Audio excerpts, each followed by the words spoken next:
یکی از سمت‌های مهمترین سیاست حکومت جمهوری تاجیکستان و مقامات اجرایی محلی حاکمیت دولتی تأسیس جایهای نوی کاری برای ساکنان مملکت و بلند برداشتن سطح نیک و احوالی مردم کشور میباشد.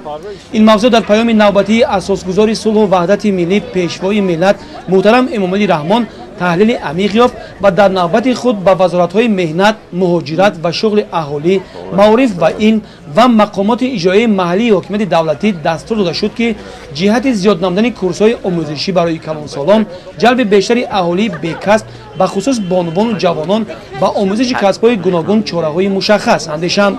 دستور و هدایت‌های پرزیدنت مملکت را مسئولین مقامات اجرایی حاکمیت دولتی ناحیه شهرنو مورد اجرا قرار داده با اشتراک دایره وسیع کارفرمایان و کارجویان یارمارک‌های جایهای کاری خالی و وظیفه‌های آزاد برگزار نمودند.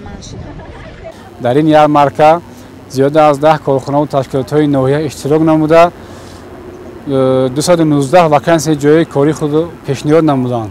در اساس نقشه چخیلی که در سال جاری باید 180 نفر شهروندان به شغل رو ما باید صاحب کسب می‌نمودیم.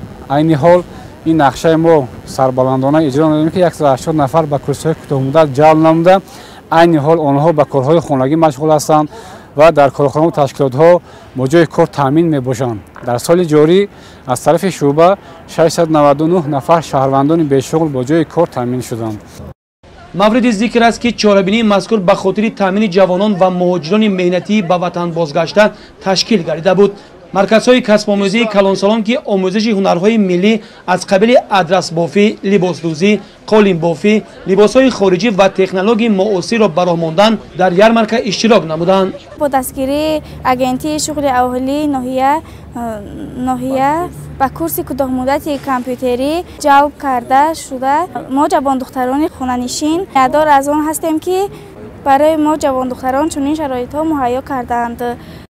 برای پس کردن سطح بیکاری اهالی از جانب ریاست اگنتی مهنت و شغل اهالی در ناحیه شهرنو یارمارکه‌های جایهای کاری خالی و وظیفه‌های آزاد به طور دائمی گذرانده می‌شود. مسئولین نیاز دارند چنین چاره‌بینی‌ها را در مرکزهای جماعت‌های دهات نیز براه مانند.